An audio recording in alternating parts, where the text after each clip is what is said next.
That is, by the way, how Paul started his letter. He spends his first chapter just doting on God and the wonderful gifts that God gives us. He doesn't even mention sin in the first chapter. And, of course, that's how the Bible begins, too. It doesn't begin with Genesis 3 and the fall of humanity. It begins with God. In the beginning, God. Well, God really is the only beginning, the only reference point that is worth beginning a story with. You build a story around God, and every other brick falls into place and supports that story. So now that we have begun the story with God the last 2 weeks, doting on him and his glorious Son, along with Paul, we can begin talking about sin. Sin. I mean, where do you start with sin? It's a crazy thing. I remember a story of this theologian, I forget his name, but he wanted to write about holiness and sin. So he wrote a book on holiness, and it was a pretty thin book, pretty short. Because in the end, holiness is really quite simple. We know holiness because it's defined by who God is. God says, "Be holy because I am holy." And it's simple as that. It makes sense, and it makes sense that a book on holiness is thin. But when he got finished with writing about sin, the book was not thin. He had volumes. Sin just doesn't make sense. You have to penetrate the human psyche to understand why. Why do we sin? The good and happy way to live rightly is according to how God has designed us and has designed creation. The good and happy way to live is in relationship with God. But we turn from that way over and over, and it just doesn't make sense. And it's not just that we make mistakes. I mean, sure, sometimes we'll do something dumb, and we can say to ourselves, "I've made a huge mistake." But the crazy thing is that we often sin while knowing that we're sinning. We're aware of our behavior in the very moment that we're sinning. But we keep doing it, though it's self-destructive. What can you call this other than insanity? Sin does not make sense. We are insane to sin, and that's why it takes volumes to explain. Our sinfulness is not merely a blemish that we can remove with a little hard work. It's endemic to us as fallen humanity. It penetrates to the core of our being and prevents us from seeing our problem clearly. I mean, even if we could see our problem, we'd have no power to save ourselves from it. We cannot escape our sinful plight with a sinful nature. It's kind of like a man with a shovel who starts digging a hole.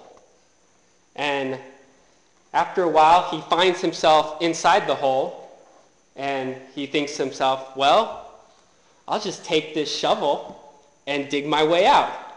And he keeps digging, and he never realizes that he's digging his own grave. What we have, our sinful nature, will not save us from the problem that it has created. And that's what Paul writes about. We're not blemished in our transgressions. We're not injured in our transgressions. We're not comatose in our transgressions or handicapped in our transgressions. We are D-E-A-D, dead. What can a dead person do to help him or herself? Yeah. Nothing. We as humanity are a dead race, dead in our transgressions, unable to save ourselves from this death. Our problem of self-deceptive, self-destructiveness cannot be saved or solved through self-help or self-actualization. Help must come from somewhere else. And praise be to God that help has come from somewhere else. Help has come in Christ. Christ is the only one who conquered sin in life and conquered death in resurrection. Christ is the only one who in life conquered sin. He conquered sin in his life, a sinless person. And he conquered death in resurrection. Death could not hold him. He rose from the dead and conquered death. Sin and death no longer have authority. Christ has seized that authority, and he is harnessing it. Their authority has become his. And as we saw last week, Christ has all authority. He is above, sitting above all authority. Well, what does that mean for us? Well, we had been controlled by sin and death, dead in our sin leading to death.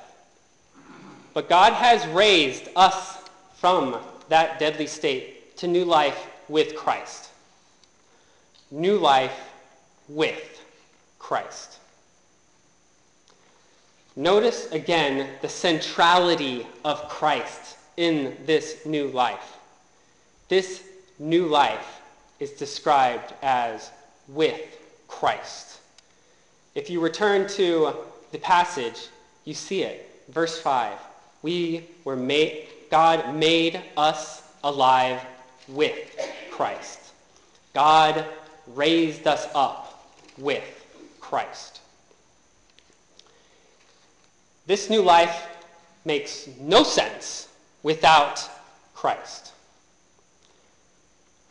It is not called new life because you were a good person. It's not called new life because you attended church faithfully. It's not new life in religion. It's not new life in anything else but new life in Christ. This new life is with Christ. Without Christ, John says, there is no life. Why? Because Christ is life. Life was created through Christ in Genesis, in the first creation. New life is created through Christ today, in our lives, in the church. Apart from Christ, there is no life. And that is our very problem. We try to live our lives apart from Christ. And what does that give us? Well, when we're apart from Christ who is life, then our lives become death. Without Christ, we're dead in sin. But with Christ, we are alive. That, I think, is great news.